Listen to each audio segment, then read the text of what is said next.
The red-eye landed before dawn, the sky the color of old bruises. She lifted her hand like a pageant queen and said, "Hug your dad," then drove her ring into my ribs by the curb where cameras don't quite reach. I didn't cry. I counted the seconds, logged the angles, and walked into the office 6 hours later with a plan to end her career on live stream. My name is Maren Keats. At 32, my life is a series of controlled inputs and projected outcomes. I am a risk manager at Northson Dynamics, a place where risk is quantified in 9-figure government contracts and the operational lifespan of next-generation radar systems. We don't guess. We calculate. We model threats. From geopolitical instability to supply chain vulnerabilities. My job is to see the 100 tiny fractures that can bring down an empire, and I am very, very good at it. The air at Dawnport Airport, 4:43 a.m., is thin and dry, smelling of jet fuel and the vast, empty plains surrounding Rivergate. It's a sterile, transitional space, bleached of color by the weak yellow glow of sodium lamps. The wind whips around the concrete pillars of the arrivals curb, a persistent, irritating force that finds its way through the seams of my coat. The world at this hour is skeletal, all sharp angles and hollow sounds. A luggage cart rattles in the distance, its echo unnaturally loud. Then there is Vivian Crow, my stepmother, and as of 3 months ago, the new chief financial officer of Northson Dynamics. She stands by the glossy black town car, a silhouette of tailored wool and expensive perfume against the grimy backdrop of the curb. Her smile is a masterpiece of corporate benevolence, the kind she deploys in boardrooms to disarm and dismantle. She lifts a hand, fingers perfectly manicured, a gesture of warm welcome for the benefit of the chauffeur holding the door and any insomniac watching from the terminal windows. It is a performance, and like all her performances, it is flawless from a distance. "Hug your dad," she says, her voice a low, melodious command. The words are for the invisible audience, an affirmation of familial duty. For me, they are the preamble. As I step forward, closing the small gap between us, her smile tightens by a millimeter. Her left hand, the one with the offensively large diamond my father gave her, moves from its pageant queen wave. It drops to her side, then arcs inward. The gesture is economical, precise, hidden from the line of sight of the primary airport security cameras by the bulk of my body and the open car door. The ring, a cluster of brilliant cut stones set in unforgiving platinum, is not a symbol of love. It is a weapon. It drives directly into my 5th and 6th ribs, a hard, sharp impact that steals my breath in a painful gasp. The pain is a starburst, white-hot and immediate, radiating from the point of contact. I don't stumble. My right hand tightens on the handle of my rolling suitcase, the hard plastic biting into my palm, the small shock of that secondary pressure helping me anchor myself. I use it as a counterweight, planting my feet to absorb the kinetic energy of the blow. My face remains a carefully constructed mask of weary neutrality. On my left wrist, my watch gives a short, sharp haptic buzz, a confirmation I programmed myself, a specific wrist gesture, a subtle, practiced flick I made as I stepped forward, has activated a high-fidelity audio recording application. The device is now a silent witness. I look directly into her eyes.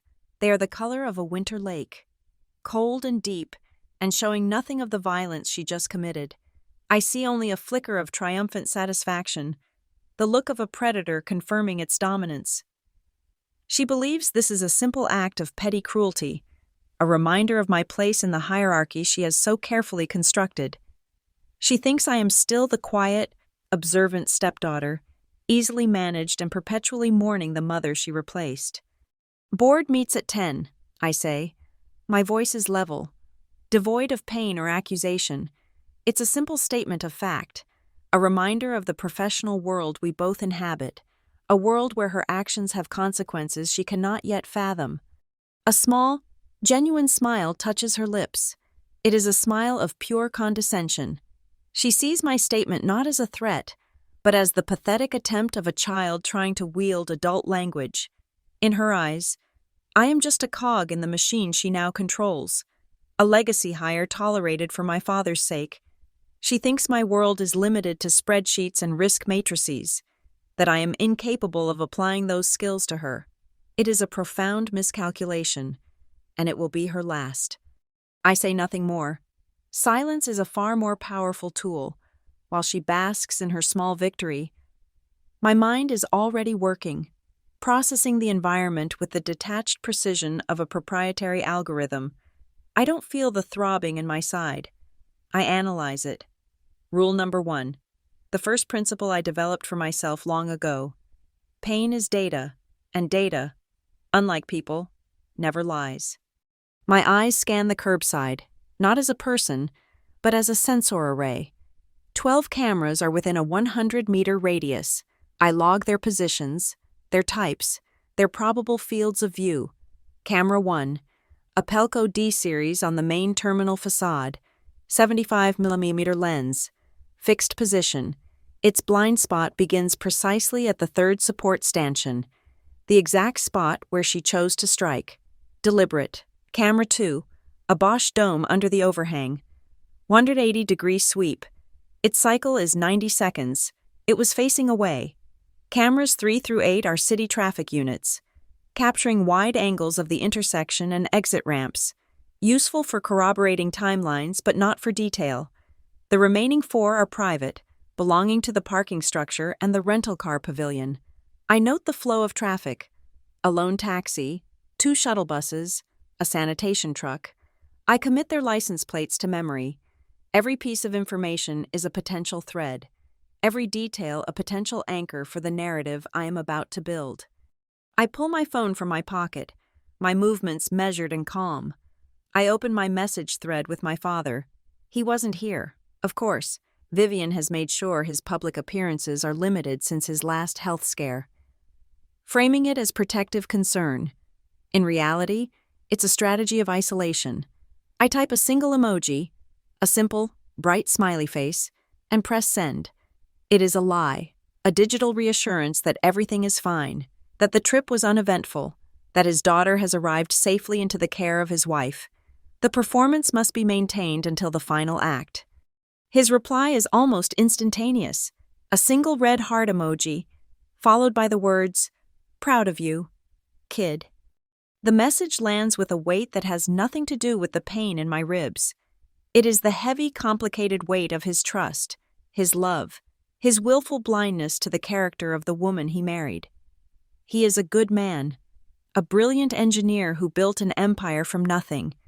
But his heart, the one that is physically failing him, has always been his blind spot. He avoids conflict, seeks harmony, and Vivian has exploited that weakness with surgical skill.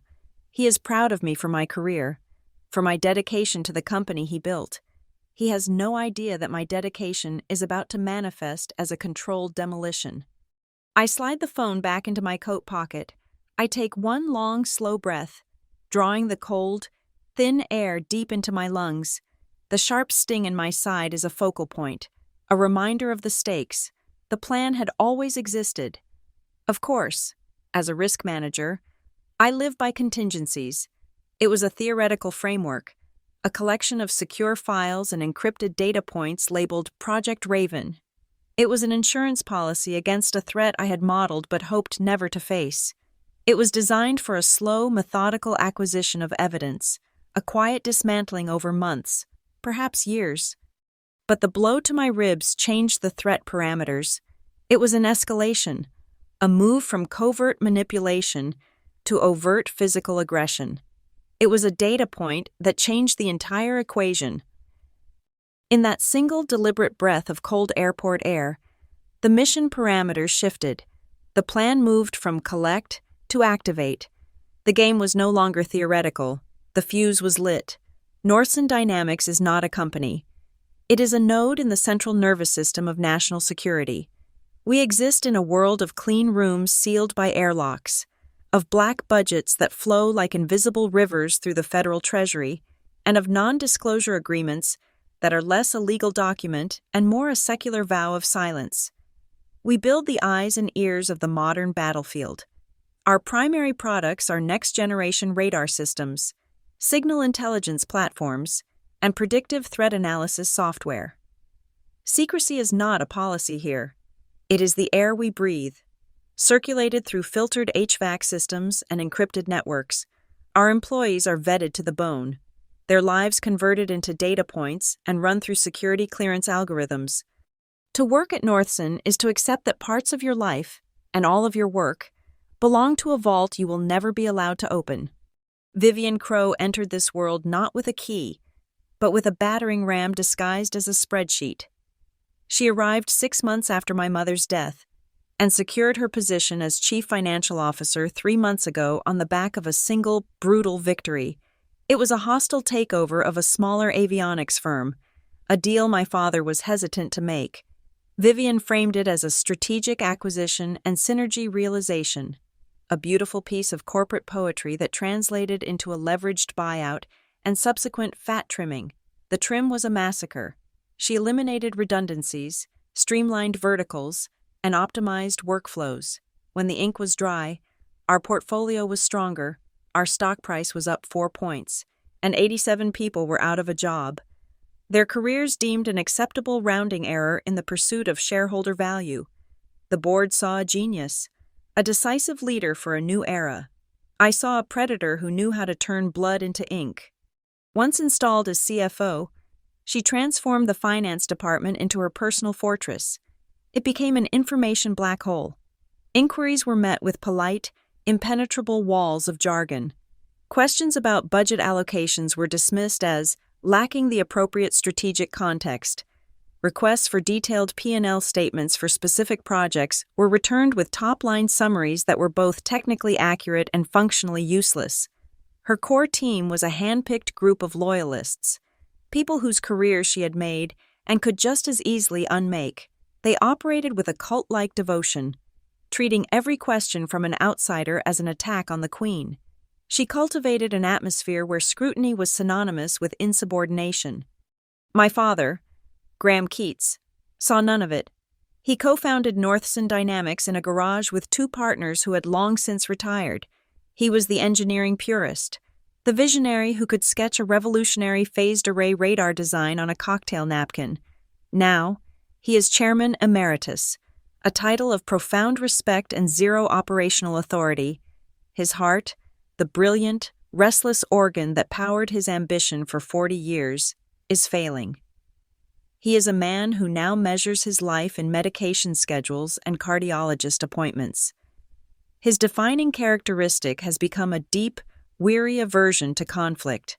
He wants peace. He wants harmony. Vivian, with her serene smile and iron grip, promised to give him that. She manages his schedule, his diet, and his access to corporate information, all under the guise of protecting his health. She has built him a beautiful, gilded cage, and he is too tired to see the bars. The first thread appeared 6 months ago. It was a discrepancy so small it would have been invisible to anyone else. A statistical ghost in the machine. It was in the cost reports for Project Spectre Nest, our most sensitive and most profitable contract, a low observable drone sensor package for the Air Force.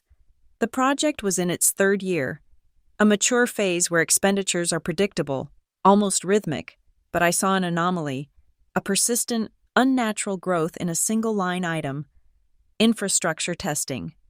It wasn't a sudden spike that would trigger an audit. It was a slow, steady bleed. The costs under this category were increasing by a consistent 4.7% month over month. In the world of defense contracting, costs fluctuate with development cycles and material procurement. They follow seasonal patterns and project milestones. They do not grow with the metronomic consistency of a compounding interest calculation. It was a variance of less than 0.5 percentage point of the project's total budget, easily overlooked, but it was wrong. The pattern was too perfect, too clean. It was a manufactured signal hiding in the noise. My access as a risk manager is broad. I do not need departmental approval to review security logs. It is a core function of my job. I began cross-referencing the timestamps of the expense approvals with the company's SOC 2 compliance logs. the immutable digital record of who accesses what systems and when. A new pattern emerged: late-night access to the core accounting database, always between 2 o'clock and 4 o'clock a.m. The sessions were short, precise, and originated from an isolated internal IP address, one assigned to a small, firewalled subnet used for IT diagnostics in a remote warehouse facility. It was a digital back alley inside our own network, a place no one in finance should ever be. The money needed a destination. Following the payment trails from the infrastructure testing line item led me to a new vendor, one that had been added to our subcontractor roster 4 months prior. It was a nonprofit foundation, listed as Crow Promise. The name was a dark piece of irony that only Vivian could have conceived. It was registered as a 501c3 charitable organization, with a mission statement about providing STEM scholarships to underprivileged youth. It had no corporate history, no list of previous clients, and most importantly, no capability profile in our system that would justify its inclusion as a vendor for advanced defense technology testing. It was a ghost entity, a shell designed to receive funds, and its name was on the letterhead. I didn't raise a flag. I didn't file a report. To do so would have been to attack the queen in her castle, and I lacked the heavy artillery. Instead, I began my own project, in the deep, encrypted partitions of my personal drive. I wrote a simple script that ran against the general ledger every night. It scanned for the markers I had identified, the specific expense codes, the unusual growth pattern, the vendor ID for Crow Promise, for every suspicious transaction it found. It applied a hidden metadata tag, Raven, my own secret ledger, running in parallel to the real one, a silent, growing record of the rot. For months, I collected data. The Raven file grew, line by damning line. Each entry was a brick in the case I was building against her. It was a slow, patient process, governed by the cold logic of my profession, but it was also governed by a promise I had made to myself, a promise forged in the quiet grief following my mother's death, and solidified with every condescending smile Vivian ever gave me. The promise was simple, a single, binary trigger for action. I would tolerate her corporate maneuvering, her gaslighting of my father, her reign of quiet terror in the finance department. I would gather my data and wait for the perfect moment to strike. But I made a vow, an absolute and unbreakable rule. If she ever laid a hand on me, I would end everything, immediately. The pain in my ribs from the airport curb was not just an assault, it was a trigger event. It was the final data point I needed, the one that moved the entire project from a passive state of collection to an active state of execution.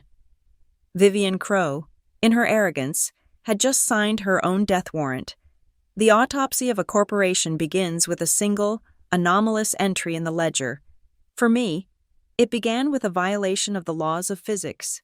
In the digital records of Northson Dynamics, time had started to run backward. I was examining the logistics chain for Project Spectre Nest, specifically the invoices related to shipping high-sensitivity components. The procedure is inviolable. A component arrives at our secure warehouse. A receiving clerk signs a digital goods received note, GRN, and only then can the associated freight invoice be approved for payment. Receipt precedes approval. Cause precedes effect. Yet, in dozens of instances, I found payment approvals time-stamped hours, sometimes even a full day, before the corresponding GRN. It was a small, clean, impossible fact, a ghost in the time stream of our accounting system. This temporal impossibility was my entry point. Each of these backward transactions was tied to a single vendor code, CP47. On the surface, CP47 was registered to a legitimate logistics firm based out of Delaware, but when I cross-referenced the vendor code against historical payment data, I found it had been recycled. 6 months ago, CP47 belonged to a data security consultancy. 9 months ago, it was a generic professional services provider. 3 separate shell companies, all funneling money from the same project, all using the same vendor ID, a practice so slovenly it was almost arrogant. The connecting tissue was the digital signature used to authorize the vendor's onboarding documents. It was the same cryptographic key for all three entities, a unique string of characters tied to a single corporate officer. The officer who signed them into existence was Vivian Crow. Her digital hygiene was, I had to admit, better when it came to her own actions. Most of the suspect payment approvals were rubber-stamped by a mid-level manager in finance, a known loyalist, but two of the largest invoices, totaling over $800,000, were approved directly from Vivian's CFO account. The email records were pristine. They looked legitimate. Except, when I peeled back the metadata in the email headers, I found the originating device's MAC address, the unique hardware fingerprint of a network interface card. I ran that address against the IT department's asset management database. It did not belong to her desktop, her tablet, or her company phone. It belonged to a Dell Latitude backup laptop, a loaner unit that had been reported lost or stolen from her office 2 months prior. She had created a ghost machine, a deniable digital asset she could use to approve her own fraudulent transactions, leaving a clean trail back to a piece of hardware that officially no longer existed. The obfuscation was just as sophisticated in her public-facing documents. Northson, as a publicly traded defense contractor, is required to file quarterly reports, or 10-Qs, with the Securities and Exchange Commission. These are scrutinized by investors, analysts, and regulators. In the internal draft of the upcoming 10-Q, I found where the money was being hidden in plain sight, a balance sheet line item. Deferred test liabilities had swelled by several $1,000,000. This in itself wasn't a red flag, but in Vivian's version of the report, this single line item had been atomized.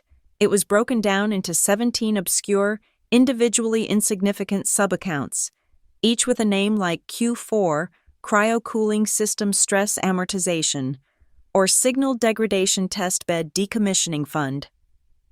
Each amount was small enough to escape notice, but the sum total perfectly matched the funds siphoned off through CP47. She wasn't hiding the money. She was burying it in a shallow grave of jargon. The digital trail was damning, but I needed to tie it to the physical world.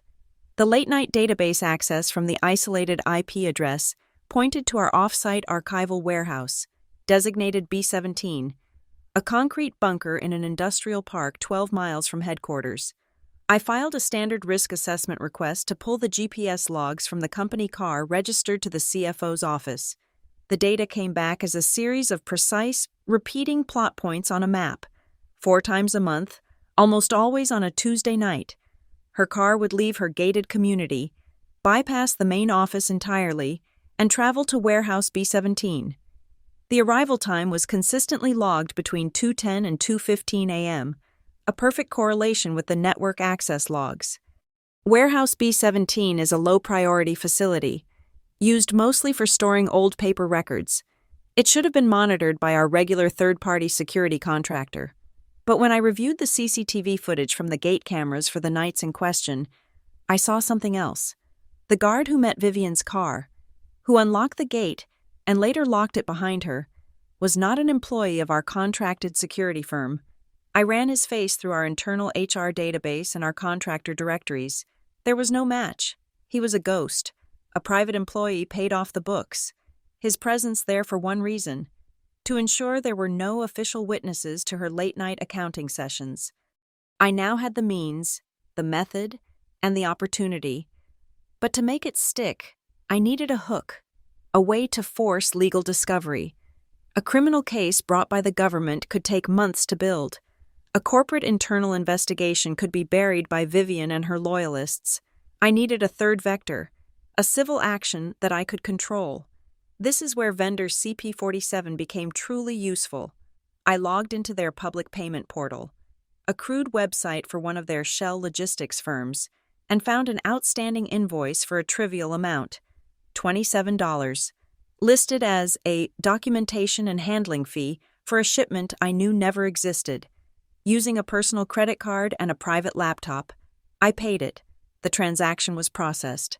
I immediately filed a dispute with my credit card company, claiming services not rendered.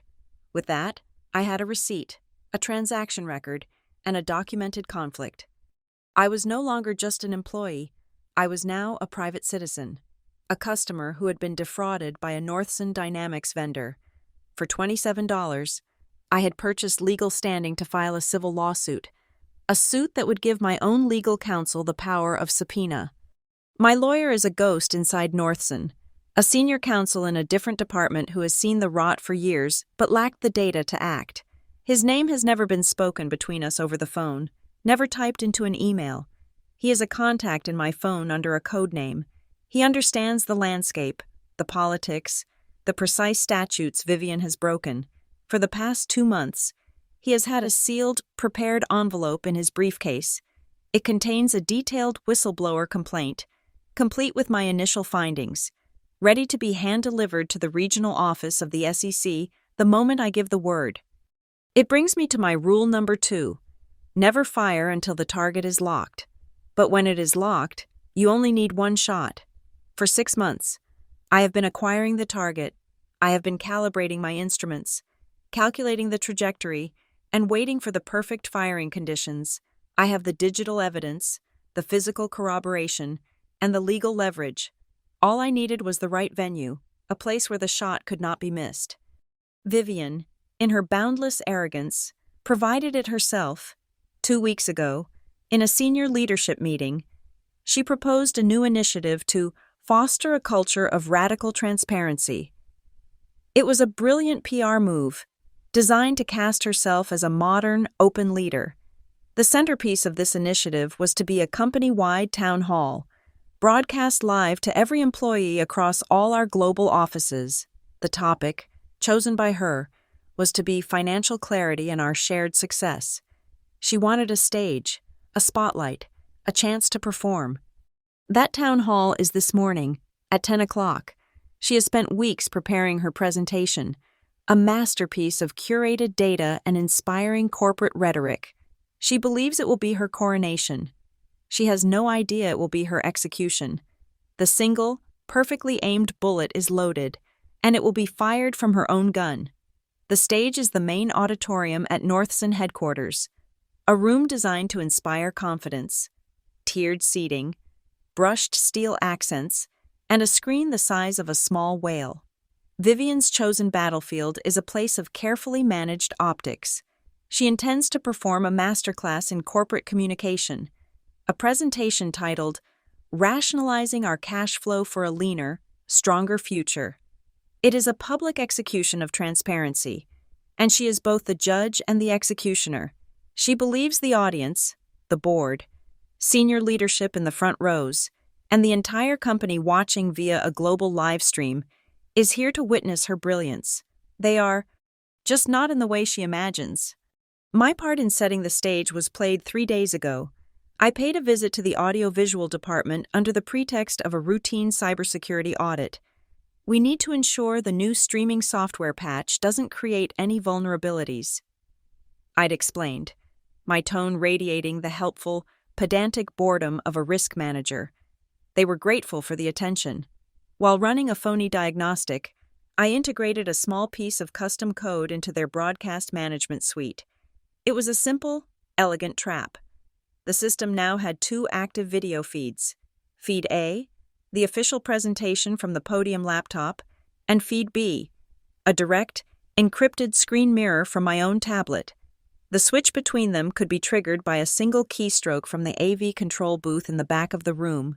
A seamless transition, indistinguishable from a planned change in presentation source. The second part of the trap resides on the podium laptop itself. Under the same guise of security, I helped install a proactive threat monitoring script. It's a macro, buried in the system's startup processes. The macro is dormant, invisible, and programmed with a single trigger. If the character string CP47 is typed into any active window, a search bar, a file name, the presenter's notes field, it will execute one command: open the file, Raven Recon, XLSX, from a hidden, encrypted partition on the hard drive. The file will not open in the background. It will launch in the foreground, hijacking the screen, its dense columns of figures and logs instantly visible. Vivian is meticulous. I know she keeps a separate folder of notes for her presentations, and I know she uses vendor codes to label them. She will type the trigger herself. I take my seat in the third row, on the aisle. My posture is straight, my hands resting on a small, leather-bound notebook in my lap. My outfit is a deliberate choice.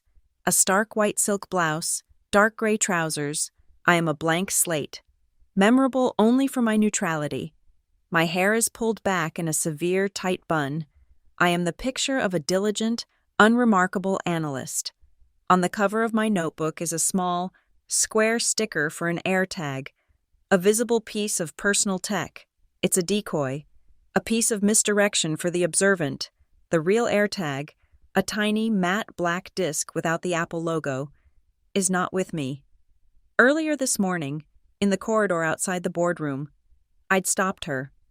"Vivian, you have a loose thread on your pocket," I said, my voice pitched with concern.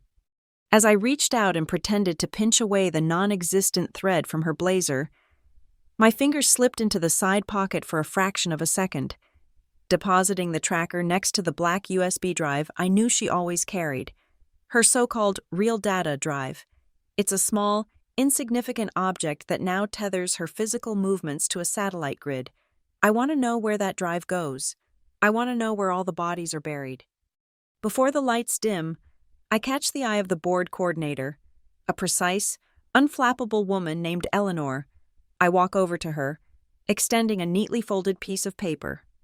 "Eleanor, just a contingency note from risk management, in case of a technical glitch with the primary feed," I say quietly. She takes it without question. My department's entire purpose is to plan for the worst. The note contains a single typed sentence. When I raise 3 fingers of my left hand, switch the broadcast source to video feed B, I return to my seat as the auditorium lights go down.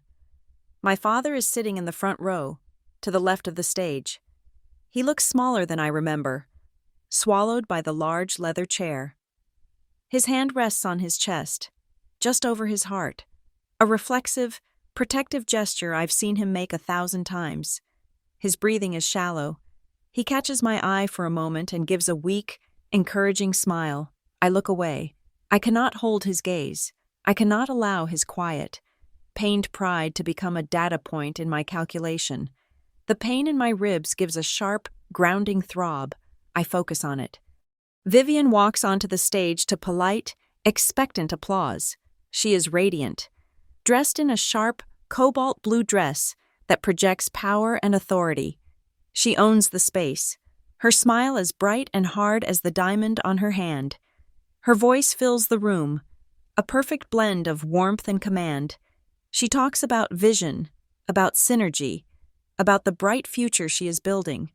The first 11 slides are a masterwork of corporate propaganda. Charts curve elegantly upward. Key metrics are highlighted in optimistic green. She is weaving a narrative of success, and the room is captivated.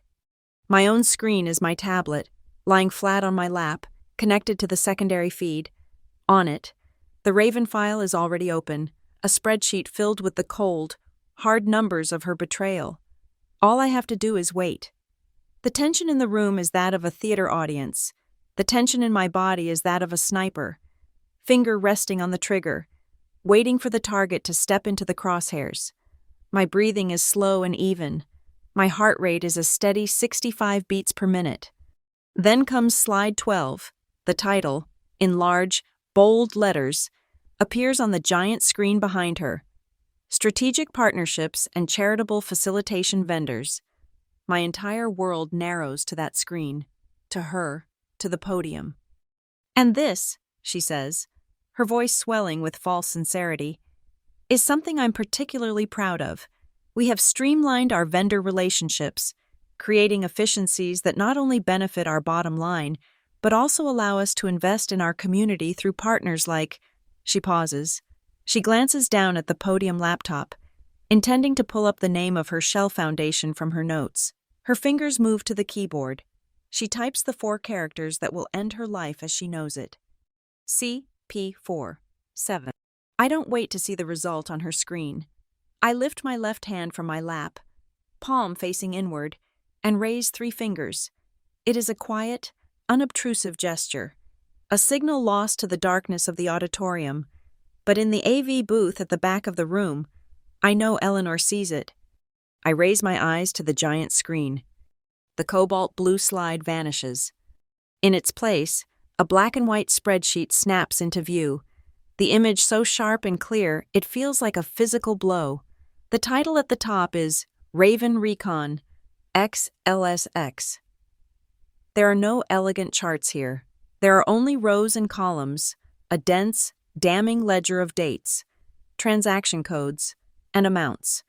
A second window is overlaid on the right, a scrolling system log file titled SOC2 Access Log WHB17. And below it, a simple, brutal flowchart showing a river of money flowing from a Northson Dynamics account through a vendor named CP47 and into a final destination, a foundation called Crow Promise LLC. A collective gasp sucks the air out of the room. The silence that follows is absolute. A vacuum. Vivian has frozen at the podium, her hand still on the keyboard, her face a mask of disbelief as she stares at the laptop screen, then up at the giant screen behind her, a deer caught in the blinding headlights of her own undoing. The trap has been sprung. The silence in the auditorium is a physical thing, a pressure against the eardrums. For a full 10 seconds, nothing moves. The world is a static image. Vivian at the podium, pale and frozen, and the giant spreadsheet behind her, a monument to her crimes. My finger moves on the surface of my tablet. A single, deliberate swipe. The view on the main screen scrolls to the right, past the transaction dates and vendor codes, to a column with a simple heading, Memo. The entries in this column are a masterclass in plausible deniability. Q3 Strategic Consulting, Off-Site Synergy Analysis, Discrete Partner Outreach. But my script has highlighted 6 specific entries, each linked to the largest transfers. The memo description for these is identical. Consultation, family outreach. The phrase is vague, almost touching, if you didn't know the context. Then I zoom in on the corresponding financial column, the numbers blowing up to fill the screen.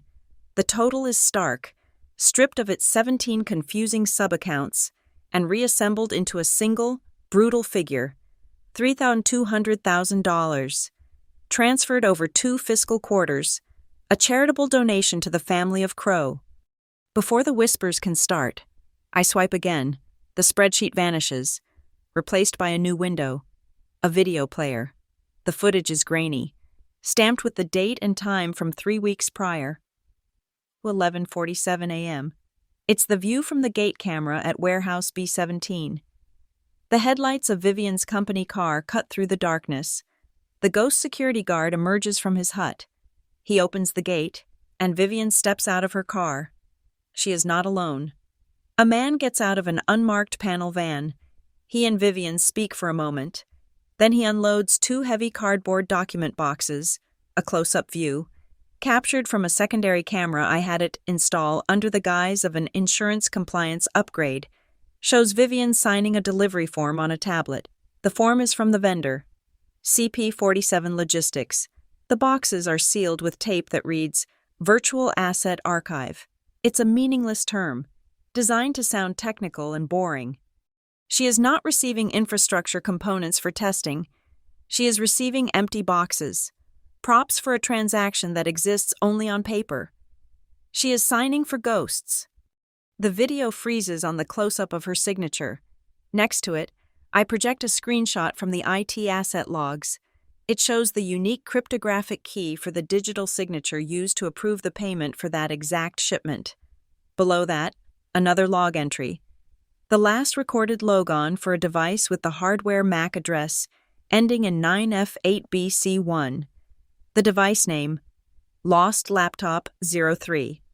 The signature on the fraudulent delivery form. The signature on the multi-million-dollar payment. And the signature that logged into the ghost laptop are all the same.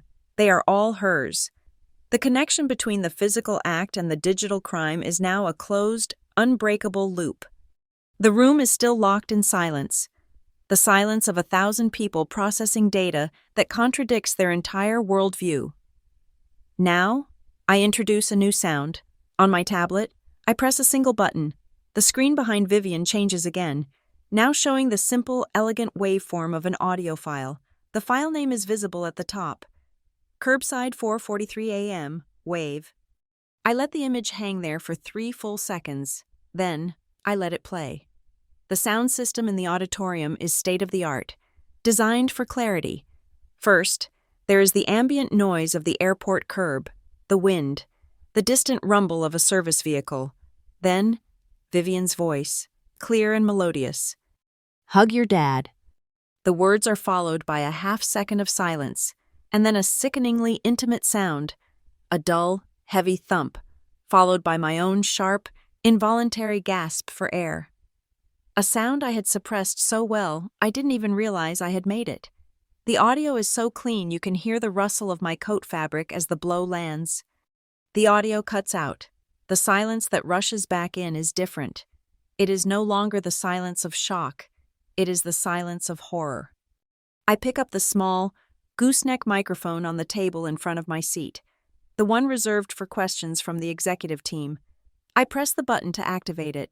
My voice is calm, measured, and amplified throughout the silent hall and across the global live stream.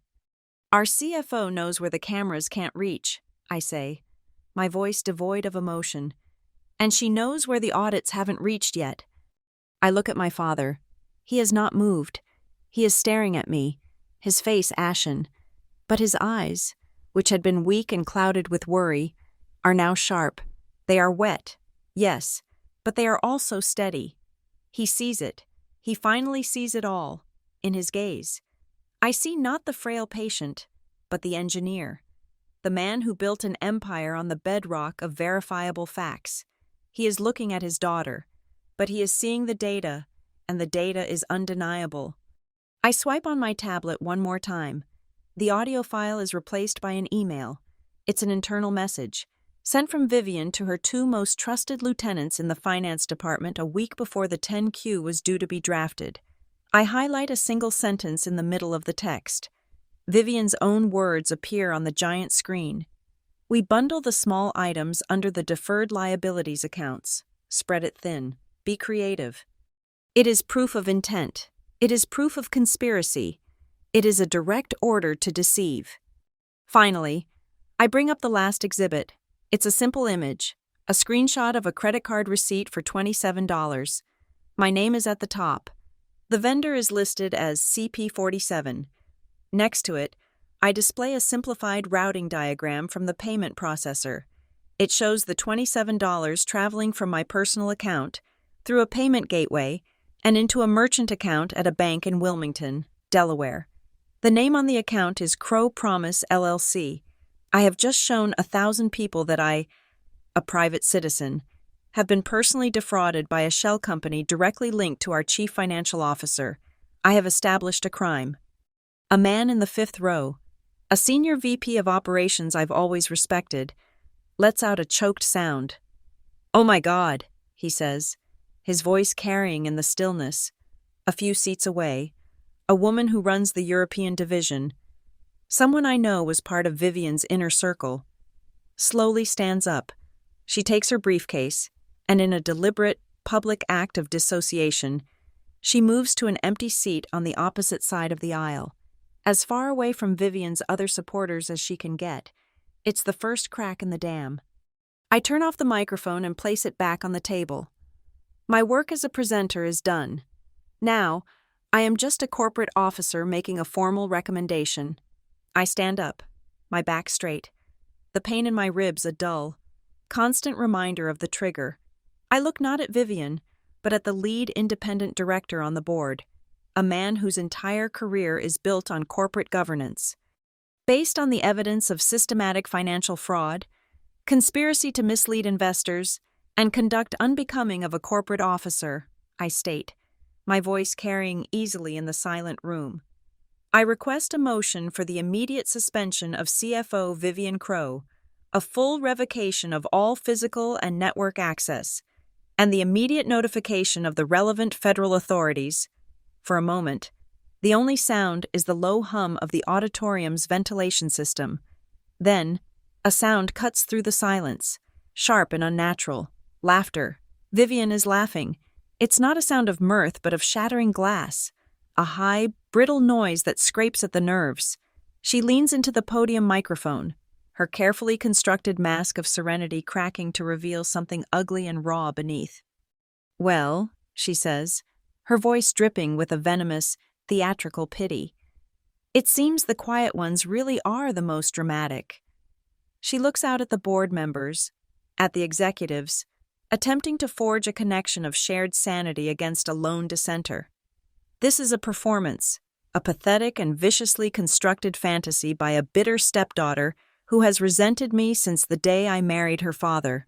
It's a fabrication, built from stolen files and twisted data, all because she couldn't stand to see him happy.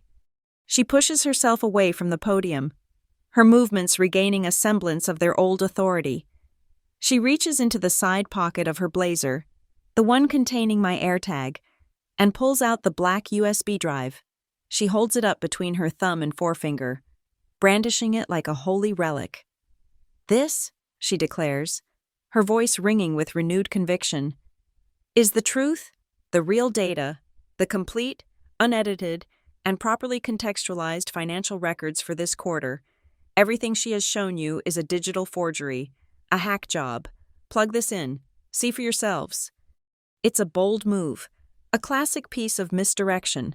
Create a competing artifact, sow just enough doubt to muddy the waters. The lead director, however, doesn't look at the USB drive.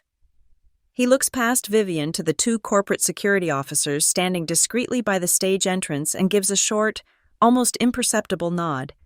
They understand the signal.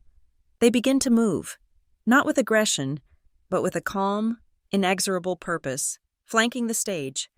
Their presence is a statement. The time for presentations is over. As she holds the USB drive aloft, a faint vibration comes from my phone in my pocket. A proximity alert. I don't need to look at it. I already know what it means. Instead, I tap a command on my tablet. The screen behind Vivian changes once more. It now shows a live map of the Northson Dynamics corporate campus and the surrounding area. A single, pulsing blue dot pinpoints a location in the bottom left corner. The label next to it reads, "Live location, CFO USB drive." The blue dot is centered perfectly on a building labeled Warehouse B17. "The CFO's USB drive is currently on this stage," I state, my voice cutting through her attempted defense. "As you can see, I placed a location tracker near it earlier this morning." Murmurs ripple through the room. It's a violation of privacy, an act of corporate espionage, and in any other context, it would be grounds for my termination. But the context is everything. "What's more interesting," I continue, tapping another button, "is the device's location history." A series of red dots appears on the map, connected by a thin line. Tracing a path, I overlay it with a data table. On the left side are the dates and times the USB drive was recorded at Warehouse B17. On the right side are the dates and times of the late-night, unauthorized access to the accounting database from that same location. They are a perfect match, a synchronized dance of physical presence and digital crime. Vivian's face contorts. The data is suffocating her, cutting off her avenues of escape. She abandons logic and switches to her most practiced weapon, emotional blackmail. Her eyes find my father in the front row. Her expression softens into one of profound, desperate love. "Graham," she pleads, her voice breaking with calculated anguish. "Graham, look what she's doing. She's tearing this company apart to get at me. She will ruin you. She will kill you with this scandal. Tell them to stop, please." My father's hand is still on his chest. He looks at her, and for the first time, I see no conflict in his eyes, only a deep, bottomless sorrow. He looks at the woman he loved, the woman who soothed his fears and managed his life, and he sees the architect of this disaster. His voice, when he speaks, is not strong, but it is clear. It carries across the silent room with the weight of absolute finality. "No one," he says, his gaze unwavering, gets killed by the truth. It is the single most courageous thing I have ever seen him do, and it is the blow that finally breaks her. A raw, guttural sound escapes Vivian's throat. Her composure shatters completely. She is no longer a CFO or a corporate strategist. She is a cornered animal. With a cry of rage, she lunges from the podium, not towards me, but towards the AV control panel built into the stage floor. Her intent clear: to cut the feed, to plunge the screen into blackness, to silence the data. But as her fingers slam down on the keyboard, nothing happens. The screen remains unchanged.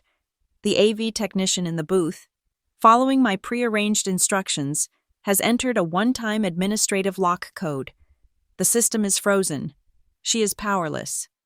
Trapped and exposed, she turns, her eyes wild, and points a trembling finger at me. She unleashes her final, ugliest lie. "She's mentally unstable," she shrieks, her voice echoing with hysteria. "She has a history of it.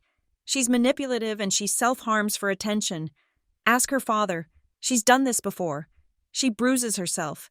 Any marks on her body, she put there herself." The accusation hangs in the air.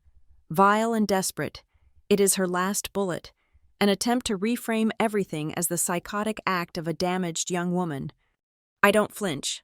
I don't raise my voice. I look at her, a specimen of desperation, and I make my final move. I swipe to the last page of my presentation.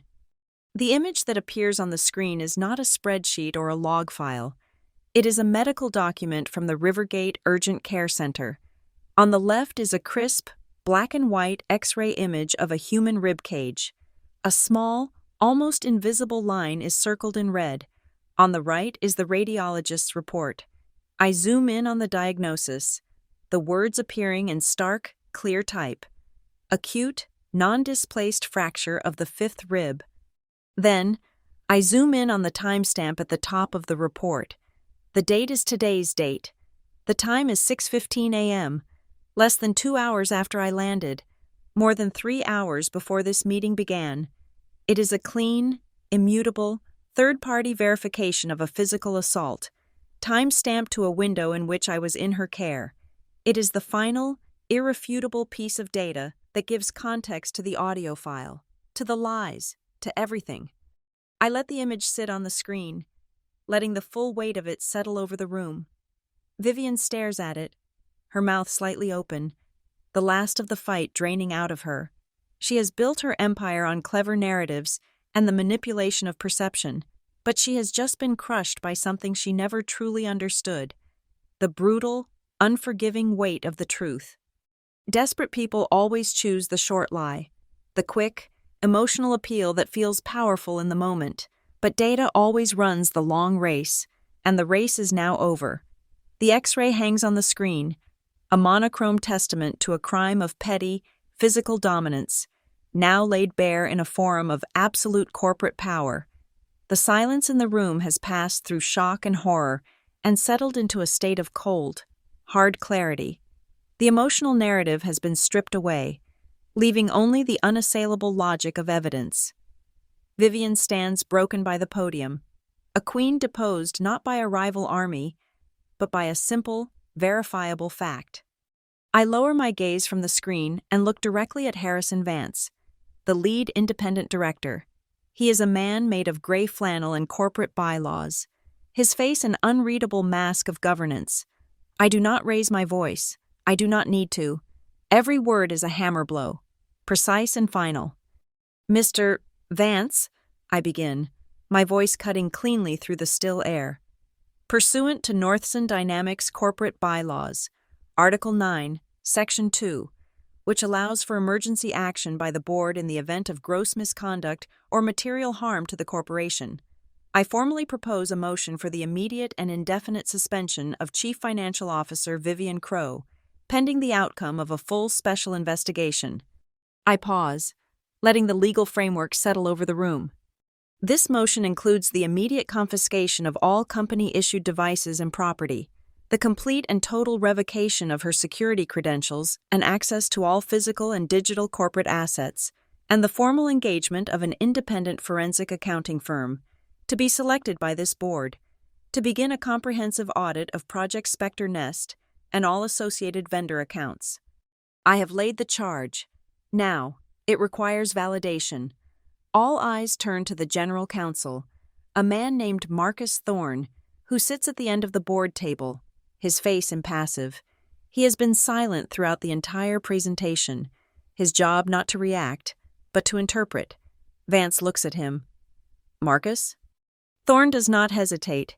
He doesn't need to consult a book or a subordinate. He knows the law. His response is 2 words, delivered with the dry finality of a court stenographer. Sufficient grounds. The words are a death sentence. At that moment, something in Vivian seems to collapse inward. The last flicker of defiance dies in her eyes. She does the one thing she has left to do. She scans the faces of the people in the front row. She looks for an ally, a friendly eye, a shred of the loyalty she commanded just an hour ago. She finds nothing. The executives she promoted look down at their hands. The board members she charmed with her rising stock prices stare back with the cold, appraising look of men calculating the cost of a liability. Her fortress has turned to dust, and she is utterly, completely alone. Vance stands up, his movement signaling the transition from deliberation to action. Ms. Crow, he says, his voice devoid of any warmth or pity. Please escort yourself from the auditorium. Corporate security will accompany you. The 2 officers, who had been waiting with professional patience, move forward. They do not touch her. They do not need to. Their presence on either side of her is a cage of pure authority. She looks once, a final, desperate appeal, toward my father. He is already looking at me, his face a landscape of pain and resolution. He does not see her. For a moment, she seems as if she might scream or fight, but the energy is gone. She is a hollowed-out thing. She turns and walks, the security officers falling into step behind her, their footsteps the only sound as she makes her final exit from the stage she so carefully built for herself. As the doors swing shut behind her, Vance addresses the remaining board members. We will now vote on the motion as proposed by Ms. Keats, all in favor of the immediate suspension and subsequent actions. Please signify by raising your hand. One by one, 6 hands go into the air. They are not hesitant. They are firm, decisive, a unified statement of damage control. The vote is unanimous among those present. The motion carries, Vance declares. 6 in favor, 0 opposed, 1 abstention. The suspension is effective immediately. The consequences are not theoretical, and they are not delayed. As Vance speaks, I perform the final steps of my protocol. On my tablet, I open a secure administration panel, a tool usually reserved for the highest level of IT security during a corporate crisis. I type in a pre-authorized command string on the giant screen behind the podium. For the benefit of the board and the global audience, a small, simple command log appears, a real-time feed of the digital execution. 10-1702, vote confirmed, initiating Raven Protocol. 10-1703, deploying MDM lockdown, V. Crow assets all. 10-1704, revoking ad credentials, V. Crow Northson, Diane. 10-1705, deactivating VPN Secure ID Token, 8842B 9C1. 10-1706, all accounts locked, all access denied. Her corporate identity, her entire professional existence, has just been erased from our systems in 4 seconds. There is one final step. I open another window on my tablet. It's a secure, encrypted portal, a direct link to the Enforcement Division of the Securities and Exchange Commission, the whistleblower package, the entire Raven file, every spreadsheet, every log, every piece of video, audio, and medical evidence is already bundled, compressed, and ready to send. I press a single virtual button on the screen that says, Transmit. A progress bar flashes across the screen. The upload takes 7 seconds. When it is finished, A new document appears on the giant auditorium screen. It is a digitally signed, time-stamped, and legally binding receipt from the United States government, confirming they have taken delivery of a secure file package from a registered whistleblower. The matter is no longer internal. It is now federal. A subtle shift happens in the room. A small group of people in the front rows, the company's internal rapid response team, comprised of legal, HR, and forensic specialists, stand up in unison. They file out of the auditorium without a word, their expressions grim and focused. Their hunt has begun. The room begins to empty, people leaving in small, quiet groups, talking in hushed tones, the shock slowly giving way to the reality of the crisis now facing the company.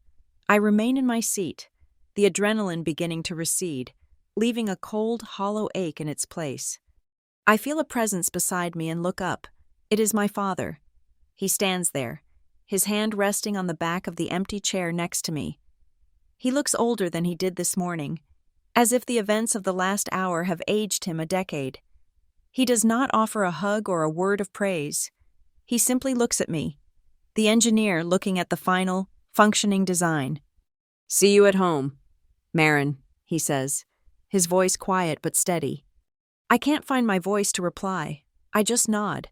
A single, tight movement of my head. I swallow against a hard, nameless lump that has formed in my throat. A knot of grief and victory and exhaustion. He turns and walks away, his steps slow but even. I am alone in the nearly empty auditorium. The giant screen has reverted to the Northson Dynamics corporate logo, as if nothing has happened. The pain in my side, which had been a sharp, focusing point, has become a dull, sprawling ache. Then, on my left wrist, a familiar, silent vibration. I look down at the face of my watch. A single line of text glows on the dark screen. A final status update for the project I started 6 months ago. Mission: Raven. Complete. I don't leave the auditorium immediately. I sit for a few minutes, an island in a sea of empty chairs, and watch the Northson logo on the giant screen. It's a stylized eagle's wing, meant to evoke precision, speed, and patriotism. It looks the same as it did an hour ago, an immutable symbol of the company my father built. But the company itself has been irrevocably altered. A fault line has run through its foundation, and I was the seismic event. The air itself feels different, thinner, the charged energy of the confrontation replaced by a profound, echoing quiet. Eventually, I stand. My legs feel unsteady, the adrenaline finally abandoning my system, leaving a heavy, bone-deep exhaustion in its wake. I gather my small notebook and my tablet, the tools of the execution, and walk toward the exit. The walk through the corridors of Northson is a new experience. People see me coming. Some, the ones who were in Vivian's orbit, suddenly find something intensely interesting on their phones or on the ceiling tiles, their gazes sliding away from mine as if I am a source of blinding light. Others, the engineers and project managers who have long suffered under the opaque regime of the finance department, meet my eyes. They don't smile or speak. They give a single, almost imperceptible nod, a gesture of silent, grim respect. It is the acknowledgement of soldiers who have just witnessed a successful, brutal coup. A new power dynamic has been established, not through a promotion, but through a demolition. Back in the sterile quiet of my office, I look through the floor-to-ceiling glass that makes up the exterior wall. My view is of the sprawling logistics side of the campus, a concrete landscape of warehouses and loading bays.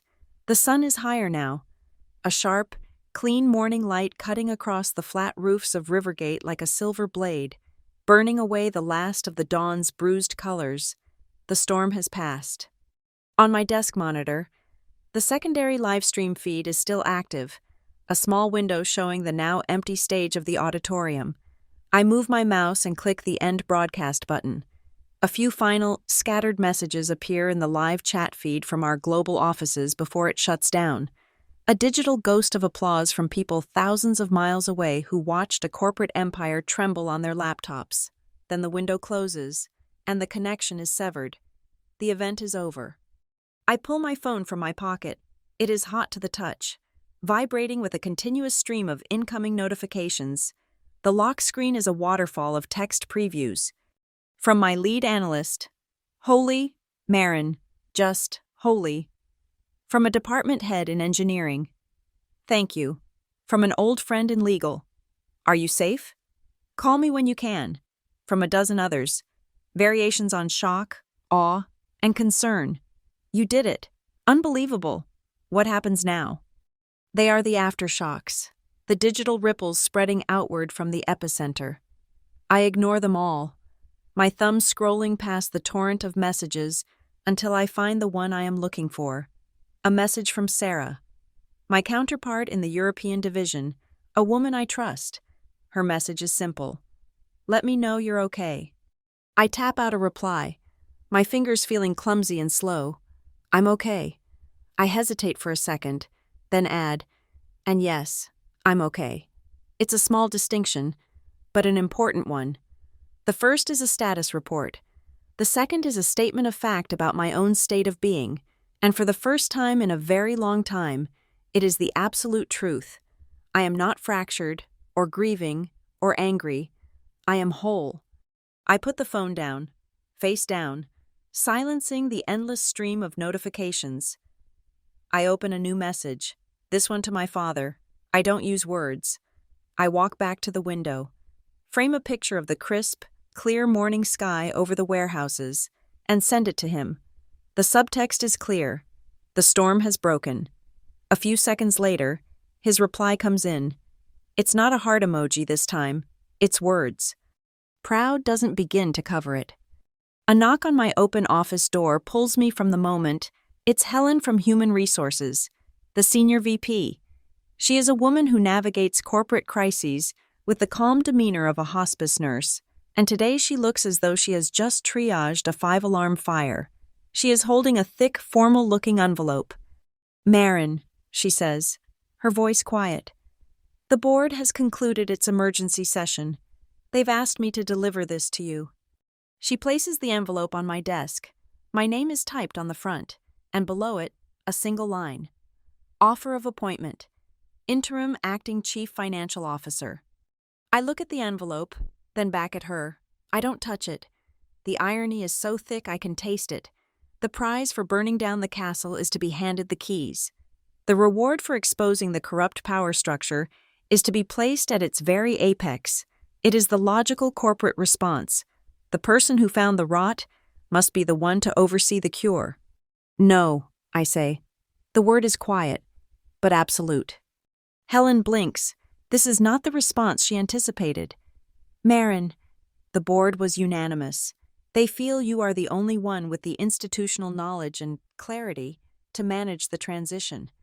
I slide the envelope back across the polished surface of the desk toward her. My job is risk.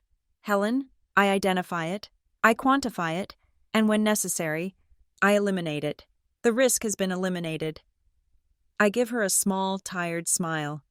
I sleep better in this job. She looks at me for a long moment, a flicker of understanding in her eyes. She takes the envelope. I'll inform the board. She leaves, closing the door softly behind her, leaving me once again in the quiet. I walk over to the small, private washroom connected to my office. I turn on the bright vanity lights and look at my own reflection in the mirror. I look pale. My hair is still pulled back in that severe bun, and there are dark circles under my eyes. I look like a woman who has not slept in days, which is true.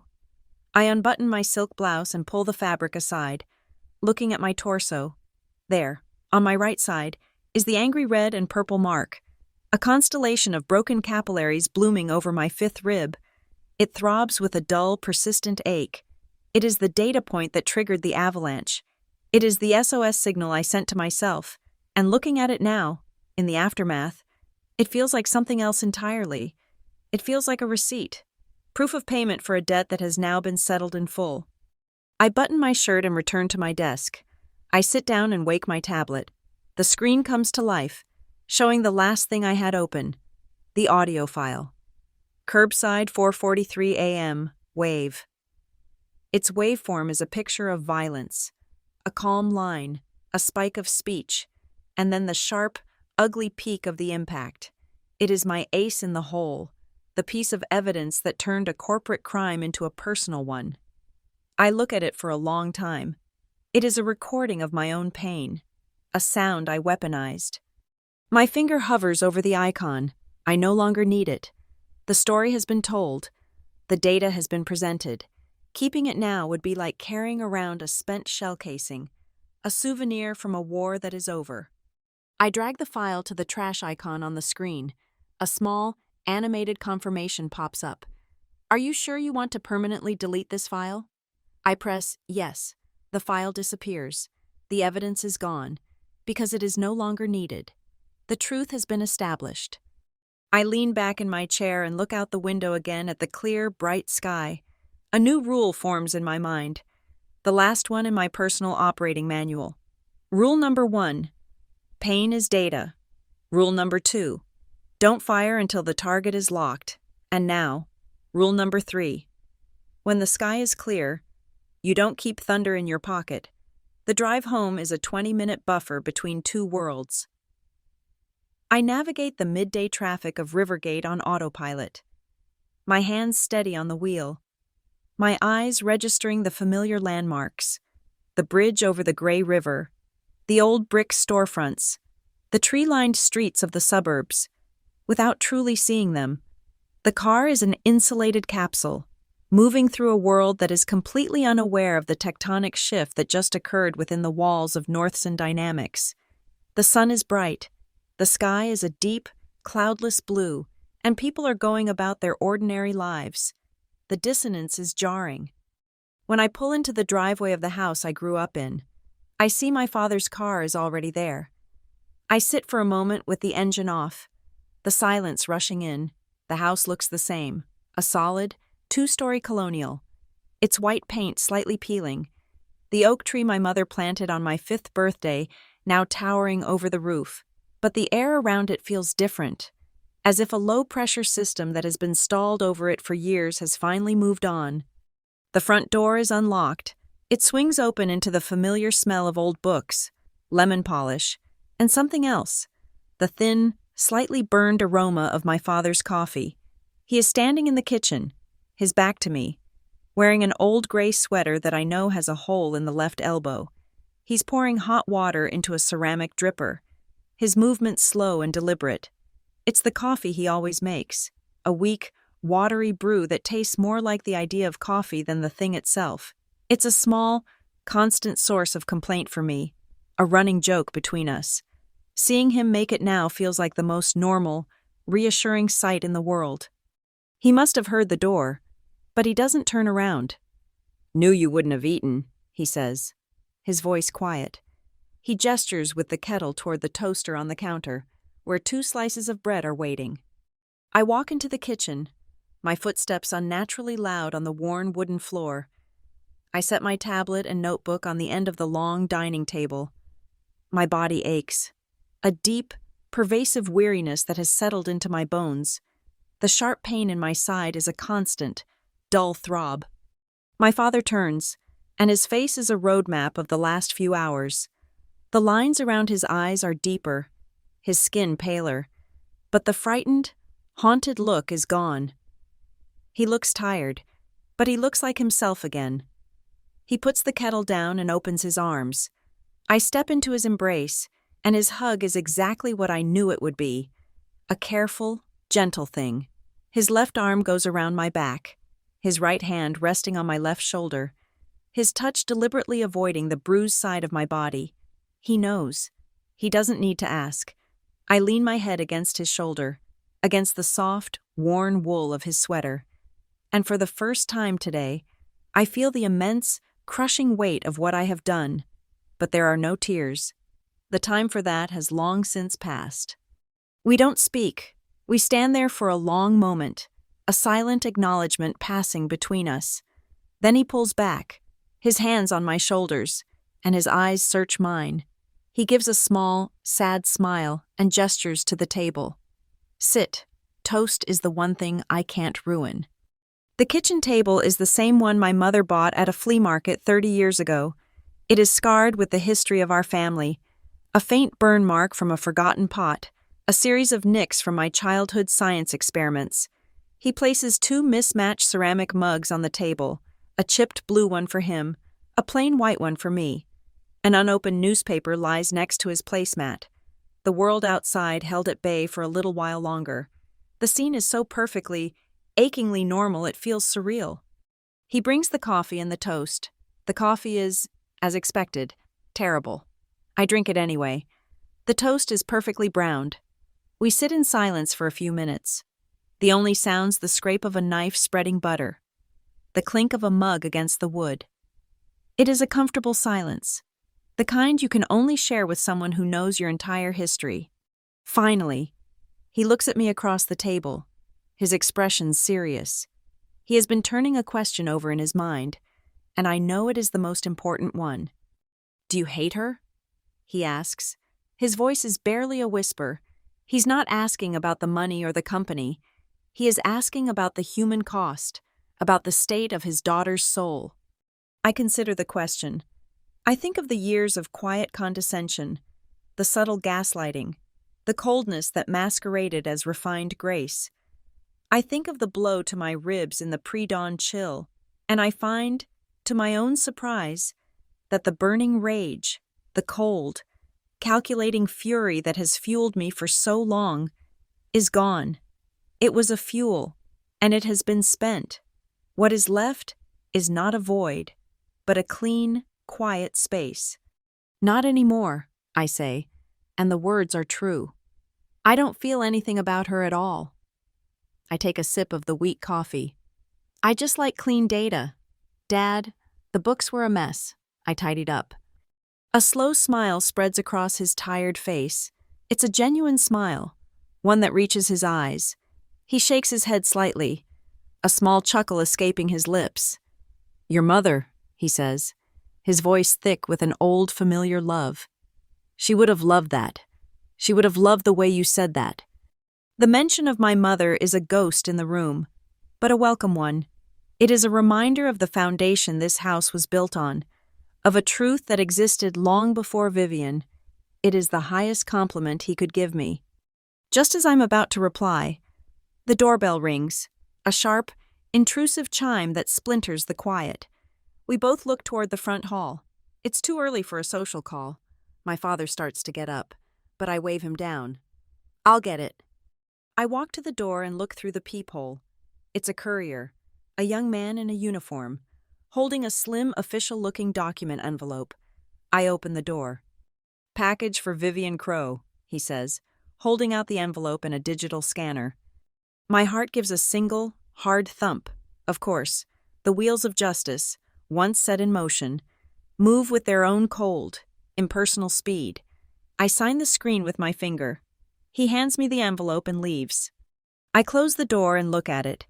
It's from a prestigious downtown law firm, the one I know the board retains for its most serious matters. It is, without a doubt, a formal summons, the first of many legal documents that will now define the rest of Vivian's life. I walk back into the kitchen. My father looks at me, a question in his eyes. I don't say anything. I walk over to the small wooden shelf by the back door, a place where we leave keys and mail and other bits of daily life.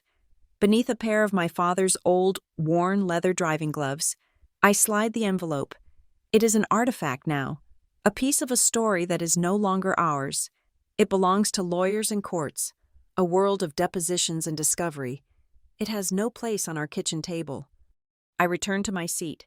Outside, the sun has climbed higher, clearing the roof of the house next door. It pours into the kitchen, a clean, bright light that makes the dust motes dance in the air. It feels as calm and steady as a legitimate signature on an honest document. My father pushes the plate of toast toward me. I take a piece, and we sit there, in the quiet of the afternoon, and we eat. The silence isn't empty, it is full. It is the sound of a long, terrible fever finally breaking. And in the quiet, the crisp, sharp sound of my teeth breaking through the crust of the toast is the loudest thing in the world. I stay in the kitchen long after my father has retreated to the living room, to the familiar comfort of his worn armchair and the unopened newspaper. I am not ready for comfort yet. I am in a state of decompression, like a diver slowly ascending from a great and crushing depth. The house is my decompression chamber, its quiet familiarity a necessary buffer against the pressures I have just escaped. I finish my coffee, the weak, watery taste a grounding. Simple reality. I wash my mug and my father's in the sink, the feel of the warm water on my hands, a mundane and profoundly welcome sensation. My work, however, is not quite finished. There is one final entry to make in the ledger, one last piece of communication to ensure the machine I set in motion does not veer off course. I retrieve my tablet from the dining table. The screen is cool to the touch. I open my calendar, a grid of my life, color-coded and efficient. There, on the 15th of every month, is a recurring appointment I set for myself a year ago. A block of red in a sea of corporate blue and gray. The title is simple: Book Red-Eye to RGV. It was a reminder to put myself on that miserable overnight flight, to subject myself to the sterile air and the recycled darkness, to arrive exhausted and vulnerable for the quarterly in-person meetings my father, at Vivian's urging, used to insist upon. It was a calendar entry, but it felt like a recurring sentence. My finger hovers over the red block. I see it not as a flight, but as a symbol of every accommodation I made, every piece of myself I sanded down to keep the peace, every silent, strategic retreat I made in a war I was fighting alone. It was a recurring appointment with fear. I tap on it, and a menu appears. Delete this event? Or delete this and all future events?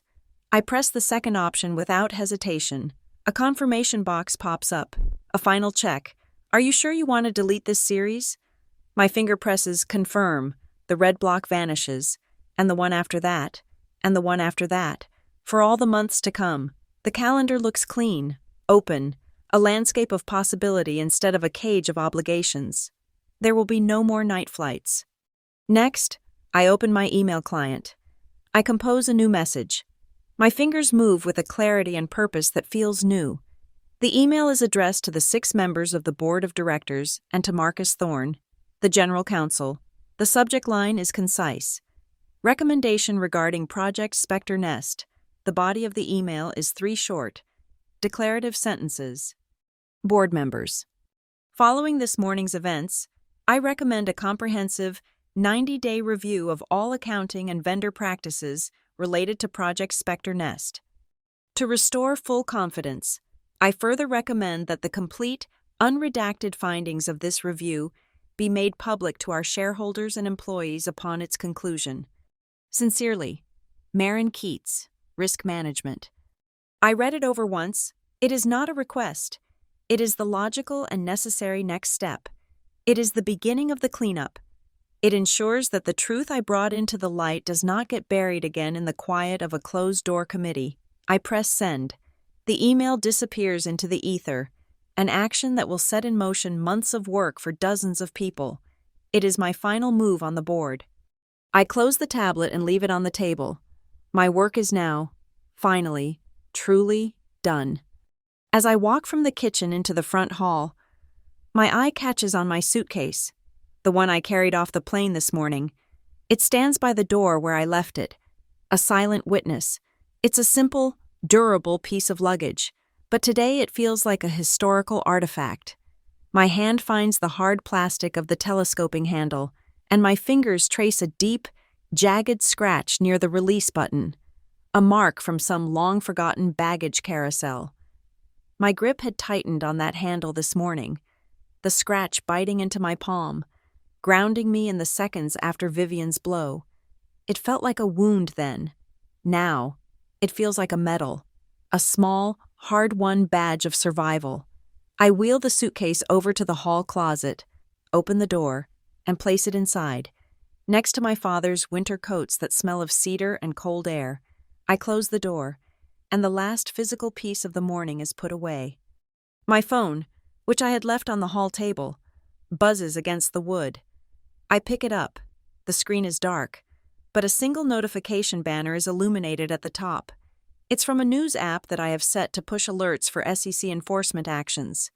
The banner displays the seal of the commission, and the first line of the alert text is visible. SEC notification. Vivian Crow, CFO of Northson Dynamics, taken into temporary custody pending. The rest of the message is cut off. I could tap on it. I could read the details, the charges, the breathless reporting that is surely already beginning to circulate. I could savor the victory, but I feel no need. The headline is enough. The outcome was never in doubt. It was only a matter of execution. The details of her downfall are her story now, not mine. I swipe the notification away, clearing the screen. Then I do something I haven't done in years. I go into my phone's settings and I switch the ringer from vibrate to on. I turn the silent mode off. I am done living in a state of constant, quiet vigilance, monitoring every vibration, filtering out the noise of the world so I could listen for the sound of approaching threats. I want to hear the noise again. And as if on cue, through the silence of the house, I hear it. The clear, cheerful chirping of a sparrow from the oak tree outside the front window. It is a simple, beautiful sound, one that has been happening every morning of my life, but one I had stopped hearing. The sound of the world moving on. From the living room, my father's voice calls out, a sound of gentle, mundane reality that cuts through the gravity of the day. Breakfast's getting cold. It is the most wonderful thing I have ever heard. It is an invitation back to the ordinary, back to the small, warm simplicities of a life that is not defined by conflict. It is an invitation home. I turn from the front door and walk toward the sound of his voice, toward the light from the living room. Coming, I reply, and as I walk down the hall, the morning sun streams through the windows, and the front door swings gently shut behind me, closing with a soft click, as gentle and as final as a sun-warmed blanket being pulled over a sleeping child. No more words are needed. No more scenes are required. The end. Thank you so much for listening to my story. I'd love to know where in the world you're tuning in from, so please drop a comment below and share your thoughts. If you enjoyed this journey, please consider subscribing to the channel and giving this video a like. And if you'd like to give it an extra boost, hit that hype button to help this story be heard by more people. Your support means the world.